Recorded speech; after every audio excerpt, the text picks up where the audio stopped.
It seems pretty clear that the Switch is on its way out. It's been a great run, but things are starting to wind down. A lot of recent and future Nintendo titles are just remakes and remasters, not original games. I think it's quite obvious that a new system is coming in the not-so-far future. And clearly many other people think that as well.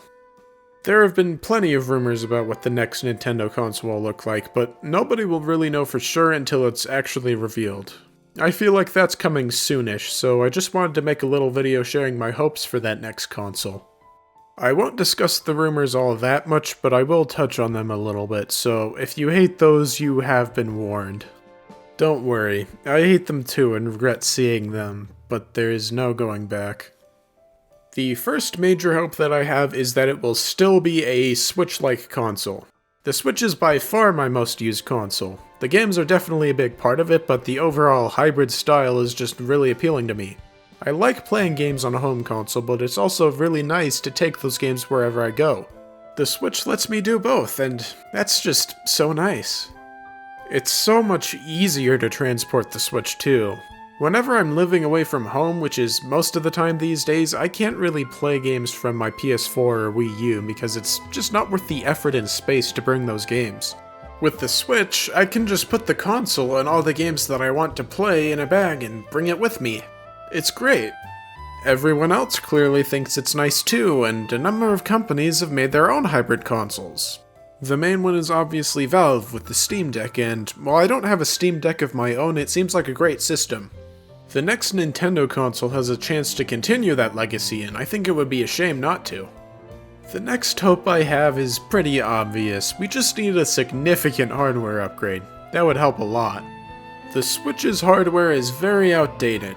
It's a little more powerful than the Wii U, which was about as powerful as, say, the Xbox 360, and that came out during the previous generation. Nintendo is just very behind, and it's clear that they need a big upgrade if they want to evolve and maintain good third-party support. Plenty of massive games haven't come to Switch because it's just not powerful enough to run them. If the Switch successor was at least as powerful as the PS4, plenty of those games would be able to make their way to the console, and it would be great. I know that I would definitely be happy to buy games like Elden Ring again on a Switch successor just to have them on a portable system. There's some real value to something like that. Some games that the Switch couldn't handle, and also Kingdom Hearts, were released in the form of these awful cloud versions. You have to stay connected to the internet if you want to play them, and it's not a smooth experience at all. It would be great if games like the recent Resident Evils and the Kingdom Hearts series were able to actually come to a similar platform on a successor. Maybe the poor souls who actually bought the cloud versions could get the real deal for free too. I don't know, that probably wouldn't happen unfortunately. Perhaps with backwards compatibility? More on that later. Among the games that actually are on Switch, plenty of them struggle. Some recent examples include the ports of Arkham Knight and Mortal Kombat 1. First-party games even struggle sometimes, Pokémon Scarlet and Violet mainly. Even impressive games that mostly run well, like the Zelda and Xenoblade games, will drop frames or experience a dip in resolution from time to time. With better hardware, those problems would be remedied. To some extent, at least. Third parties would still have to put in some real effort to get ports working, and the Pokemon devs would need more time to fix all the bugs and the ugly graphics and all that. It would certainly help, though. On a similar note, I hope for full backwards compatibility with the Switch's library at launch. With enhancements. Believe it or not, Nintendo does actually care about backwards compatibility when it makes sense. You could buy extra hardware attachments to play Game Boy games on the Super Nintendo and pretty much all Game Boy and Game Boy Advance games on the GameCube. That's not real backwards compatibility though, is it? Well, they've done plenty of that in the past too. The GBA could play pretty much every Game Boy game, the original DS models could play pretty much every GBA game. The original Wii model could play any GameCube game, the 3DS could play any DS game, and the Wii U could play any Wii game. The Switch obviously didn't have backwards compatibility with the Wii U or 3DS, but that made sense. They made the transition from discs and DS-like cartridges to a completely different cartridge type. The Switch also has only one screen, so pretty much every game from those systems would have to be reworked in some way. If the next console is like a Switch though, there would be no reason to not let you play games from the previous system on the new one. Enhancements would be very much appreciated as well, and it would be unfortunate if there weren't any.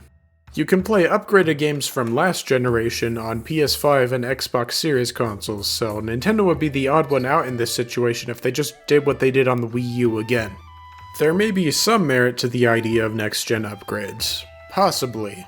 This is where the rumors come in. There was a rumor a while back that Nintendo showed off their next console at Gamescom. According to that rumor, the main game that they showcased was an enhanced version of Breath of the Wild running at 4K and 60 frames per second. If this is true, then I feel it means next-gen upgrades are coming, rather than another separate release of Breath of the Wild and other Switch games.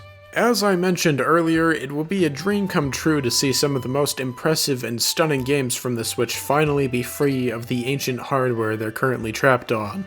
I know that I, for one, would love to play any of the Xenoblade or Zelda games again with these kinds of next-gen upgrades. I think that if they did this, it would also be wise for them to reprint a lot of last-gen games, potentially as part of a Nintendo Selects line.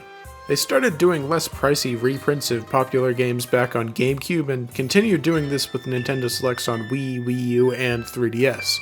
They haven't done that at all on Switch though, and that's pretty strange to me. Maybe they'll bring it back when the next console comes out so they can get even more people to buy Mario Kart 8 and Breath of the Wild or something. I think it would make a lot of sense, and it would be very much appreciated considering the fact that Nintendo hardly puts their games on sale and never drops their prices outside of stuff like Nintendo Selects. If they did that, they could also advertise on the box that these games would run with enhancements on the Super Switch or whatever it ends up being called. I just think it would be nice and would give players a chance to catch up on some of the previous system's best and most popular games without having to spend $60 on each of them. My last specific hope is for the Nintendo Switch Online service to continue to receive support. I made a video on my feelings about the classic games aspect of NSO a few months back, and that kind of took off. I have a few lingering regrets with how I presented that video, so I want to explain my feelings on the service as a whole a little bit more. I feel like the legacy content part of the subscription is actually pretty solid. I just think the release schedule is flawed, the subscription model is kind of silly, and the emulation has some problems from time to time. If they fix some of those problems, I wouldn't really have much to complain about. I just think it's kind of dumb that we still only have a small handful of GBA games after almost an entire year. As of this recording, both Golden Sun games have been confirmed to be coming later this week. That still leaves one of the previously announced games unreleased though, and there are plenty of other games that should be added too. If they at the very least speed up the release schedule to make that list of missing games significantly smaller, I'd be very happy. The much more flawed part of the service is definitely the online itself. I've been playing some Smash Bros. Online recently and, man, what a mess. It just feels so unresponsive and bad to play online, especially after months of only playing offline. There's noticeable input delay, which can get especially ridiculous depending on who you're playing with. The game also just likes to stutter, freeze, and disconnect completely from time to time, and that's just not something that can be solved with a better internet connection. It's stupid. Smash Bros. Definitely isn't the only game with problems either. I've heard Splatoon's online play can be a total mess sometimes too, and that game is literally centered around online play. I don't know enough about servers and peer-to-peer networks and the different types of netcodes to suggest a solution, but they just need to make it not bad. That's all I ask, please.